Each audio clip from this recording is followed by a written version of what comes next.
البصر وما طغى، وہاں تو ہے نا خرّ موسیٰ صاعقہ، حضرت موسیٰ نے جب تجلیات کو دیکھا تو بے ہوشی طاری ہو گئی۔ اور یہاں کیا سورہ نجم اٹھائیے نا کہ پھر وہ قریب ہوا، پھر وہ قریب ہوا، پھر اس نے جلوے دکھائے نا، تو فرمایا اَفَتُمَارُونَهُ عَلَى مَا يَرَى، تم اس بات پہ بحث کر رہے ہو کہ اس نے دیکھا کہ نہ دیکھا۔ وَلَقَدْ رَآهُ نَزْلَةً أُخْرَى، سنو پھر اس نے ایک بار نہیں دو بار دیکھا، تم ایک بار کے بارے جھگڑ رہے، اس نے پھر دوبارہ دیکھا، اس نے بار بار دیکھا۔ آگے ذرا دیکھیے، قرآن بتاتا ہے جو آنکھ نے دیکھا دل نے اس کی تکذیب نہیں کی، دل نے کہا یہ وہی ہے۔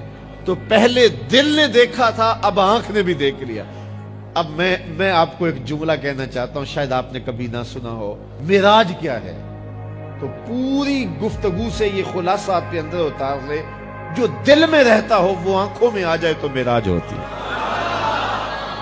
جو دل میں رہتا ہو، درد بن کے رہتا ہو، جس کی اڈیک ہو، جس کی آس ہو، جس کی امید ہو، جس کے لیے تڑپ ہو، جس کے لیے بے چینیاں ہوں، جس کے لیے اضطراب ہو، جس کو دعاؤں میں مانگا جائے، جس کو تمناؤں میں طلب کیا جائے، جس کے لیے منتیں مانی جائیں، جس کے لیے وظیفے پڑھے جائیں، جو دل میں رہتا ہو جب آنکھوں کے سامنے آ جائے تو صحیح تو معراج کہتے ہیں۔ جو آنکھ نے دیکھا دل نے اس کی تکذیب نہیں کی۔ اور یہاں ایک اور جملہ کہتا ہوں، وہ یہ کہ دنیا پہ ہوتا یہ ہے کہ جب کوئی نظارہ دیکھا جائے، کوئی منظر دیکھا جائے تو ناظر تعریف کرتا ہے نا کہ واہ واہ کیا منظر تھا۔ آپ دنیا کے اوپر جاتے رہتے ہیں، مناظر دیکھتے ہیں تو واپس آ کہتے ہیں کیا منظر تھا۔ یہ گرمی چمکنے والی ہے، لوگ شمالی علاقہ جات میں جائیں گے تو واپسی آ کے بتائیں گے کیا منظر تھا، خوب پہاڑ تھے، کوساروں کا رنگ کیا خوبصورت تھا، پھوٹتے جھرنے، بہتی ندیاں، کیا رنگ تھا یار، کیا موسم تھا، کیا خنکی تھی، کیا جمال تھا۔ اقبال بھی گئے تھے نا اور واپس پلٹے تو کسی نے دیکھا کہ کیا دیکھ کے آئے ہو؟ تو اقبال نے کہا من خدارا آنجا دیدم بے حجاب، میں نے اس کے جلوے وہاں بے نقاب دیکھے۔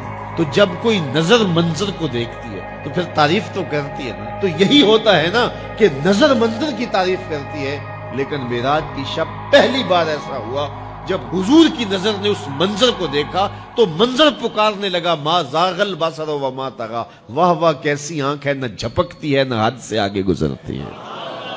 یہ پہلا موقع تھا منظر نے نظر کی تعریف کی۔ تو حضرت موسیٰ تقاضۂ رویت کرتے ہیں، مالک میں دیکھنا چاہتا ہوں۔ جواب ملتا ہے لن ترانی، تم نہیں دیکھ سکتے۔ اور یہاں محبوب سوئے ہیں، جبریل حاضر خدمت ہوتے ہیں۔ پہلے تو کہا کہ کنڈی نہیں کھڑکانی، جبریل تیرے لیے میرا محبوب اٹھ کے دروازہ کھولے۔ اللہ اکبر، کہا چھت سے سوراخ کرو اور جا کے قدموں میں بیٹھ جاؤ۔ سوراخ کیا اور وہاں سے گزرے، پھر حضور کے قدموں پہ آئے۔ محبوب کو اب جگا لوں؟ کہا نہیں، میرے محبوب کے قدموں پہ ہونٹ رکھ دے۔ اب جبریل حضور کے قدموں کو چومتے ہیں۔ یہاں ظہوری صاحب بھی مجھے یاد آئے، اللہ ان کی قبر پہ رحمت نازل کرے۔ سادہ لہجہ ہے لیکن کتنا دل نشین۔ بشرط چادر تان کے ستا، ذرا غور کیجئے، بشرط چادر تان کے ستا، نور چمے پہ تلیاں۔ ذرا منظر تو تصور میں لائیے، بشرط چادر تان کے ستا، نور چمے پہ تلیاں، جس دی خاطر سجیاں ہویاں نے عرش بری دیاں گلیاں۔ پھر بشرط اگے لنگ دئی جاوے، نوری رہ گیا تھلے، جس ویلے انہوں ود دیاں ویکھیا، آکھے بلے بلے بلے۔ جبریل حضور کے قدم چوم رہے ہیں، حضور بیدار ہوتے ہیں۔ کہا جبریل کیا بات ہے؟ تو جبریل نے کیا کہا؟ ان اللہ اشتاق الی لقائک یا رسول اللہ، حضور آپ کا رب آپ کے دیدار کا مشتاق ہے۔ پھر حضور کا سینہ شق کیا گیا، قلب اطہر سینے سے نکالا گیا، آب زمزم سے غسل دیا گیا، اور حضور اس منظر کو آنکھوں سے دیکھ رہے ہیں۔ علامہ بدر الدین عینی علیہ رحمہ شارح صحیح بخاری، آپ نے عینی شریف میں لکھا ہے، یہ بخاری کی شرح ہے، حضور کا قلب اطہر نکالا گیا تو جبریل نے حضور کا دل دیکھا تو جبریل تو اشش کرو گا، واہ واہ کیسا دل ہے جس میں دو آنکھیں ہیں جو دیکھتی ہیں، دو کان ہیں جو سنتے ہیں۔ یہ حضور کا قلب اطہر۔ حضور نے فرمایا صحابہ صفیں سیدھی رکھا کرو، مت سمجھو میں آگے دیکھتا ہوں۔ جس طرح جب حضور قرب خاص میں گئے اور ان منازل کو طے کر گئے جہاں تک نہ کوئی گیا تھا نہ کوئی پہنچ سکتا تھا، تو اللہ نے اپنے محبوب کو بہت کچھ دیا۔ 70,000 اسرار تھے، 70,000 رموز تھی، 70,000 حکایات تھی۔ محبوب کی جھولی میں بہت کچھ ڈالا اور ڈال کر کے کہا بما اشرفک یا احمد، اے محبوب یہ تو میں نے خود دیا ہے، اب تو اپنی چاہت بھی بتا، تیری چاہت کیا ہے۔ یہ مہمان نوازی کے تقاضے ہوتے ہیں نا، کہ سب کچھ پیش کرنے کے بعد بھی میزبان کہتا ہے کوئی اور، آپ کی کوئی پسند، تو یہ میزبانی کے تقاضے ہوتے ہیں۔ تو سب کچھ دینے کے باوجود جھولی میں ہر چیز ڈال دینے کے بعد کہا بما اشرفک یا احمد، پیارے بتائیے آپ کو کیا دیا جائے۔ اب پھر حضور کی ڈیمانڈ دیکھیے، حضور نے مانگا کیا۔ کسی شخص کو دیکھنا ہو کہ وہ کہاں کھڑا ہے، اس کو آپ اختیار دے دیجئے گا، پھر پتہ چل جائے گا وہ کتنے پانی میں۔ آپ مجھ سے پوچھتے ہیں کہ مانگیے کیا مانگتے ہو، تو میں کہوں مجھے پانی دو تو آپ سمجھیں گے پیاسا ہے، میں کہوں کھانا دو آپ سمجھیں گے بھوکا ہے، میں کہوں گا میرے نام کے نعرے لگاؤ آپ کہیں گے شہرت کا متلاشی ہے، میں کہوں گا اٹھو اور میرے اوپر پیسے لوٹاؤ میں اتنی اچھی تقریر کر رہا ہوں، تو آپ کہیں گے یہ تو بیچارہ غربت کا مارا ہوا ہے، اس کے اندر کی ابھی بھوک گئی نہیں ہے۔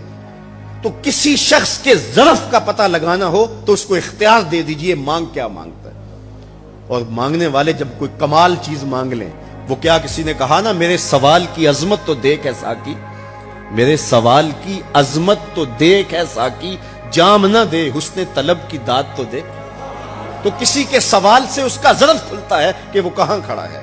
اب حضور کو اختیار دیا جاتا ہے محبوب مانگیے کیا مانگتے، مال و زر مانگا، دولت مانگی، یہ تو قدموں میں رلتے تھے حضور آنکھ اٹھا کے نہیں دیکھتے تھے، تو پھر مانگا کہا بنسبتی الیک بالعبودیہ، اے اللہ ساری زندگی میں کہتا رہا کہ تو میرا رب ہے، یہ میں نے غاروں میں بھی کہا، یہ میں نے پہاڑوں پہ بھی کہا، طائف کے بازاروں میں بھی کہا، مکے کی گلیوں میں بھی کہا، برستے پتھروں کے سائے میں بھی کہا، میرے سر انور پہ اوجری ڈالی جاتی رہی، میں نے سر نہیں اٹھایا اور کہا کہ تو میرا رب ہے، ساری زندگی میں نے کہا کہ تو میرا رب ہے، آج تو بھی تو کہہ دے کہ تو میرا بندہ ہے، مجھے عبد کہہ کے پکار دے۔ ملا جیون علیہ رحمہ فرماتے، امام راضی بھی لکھتے ہیں کہ یہ حضور کا پسند فرمودہ ہے، تو پھر اللہ نے جب بھی واقعہ معراج کی حکایت کی تو لفظ عبد سے جو ہے وہ بات کی، سبحان الذی اسری بعبدہ، اور وہاں بھی سورہ نجم کے اندر بھی فرمایا فاوحی الی عبدہ ما اوحی،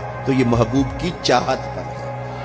اور پھر عبدیت کا بندے کی طرف سے جو اظہار ہوگا اس کے لیے پھر 50 نمازوں کا تحفہ دے دیا کہ میرے بندے تو پکارتا رہے اور مجھے رب کہہ کے پکارتا رہا، میں تجھے لبیک یا عبدی کہہ کے پکارتا رہا۔ اور وہ 50 نمازیں پھر 5 نمازوں کی صورت کے اندر باقی رہی۔ اللہ کی باتیں بدلتی نہیں ہیں، جو ایک نیکی کرے 10 کا ثواب ملتا ہے، پڑھو گے 5 ثواب 50 کا ہی ملے گا، اس لیے کہ اس کی باتیں تبدیل نہیں ہوتی۔ اور یہ تحفہ ہے، حضرت موسیٰ نے تو عرض کیا تھا کہ ایک بار اور جائیے، لیکن میرے حضور نے کہا تھا مجھے اپنے رب سے حیا آتی ہے۔ عادت باری یہ تھی نا، ہر بار 5 نمازیں معاف ہوتی تھی، اب بھی جاتے تو 5 نمازیں معاف ہو جاتی، لیکن کہا کہ مجھے اپنے رب سے حیا آتی ہے۔ اب امت کو کیا حیا نہیں کرنی چاہیے کہ 5 نمازیں امت کے لیے رہ گئی، ثواب 50 کا ہی ملے گا، اور معراج کا خاص تحفہ لے کر آئے اور کہا کہ صلاۃ و معراج المومنین، یہ مومن کا معراج ہے، میں تو سر عرش پہنچا ہوں لیکن تمہارا معراج کیا ہے، تم سجدے میں سر جھکاؤ، دیکھنا تمہارا مالک تمہیں کتنا قرب دیتا ہے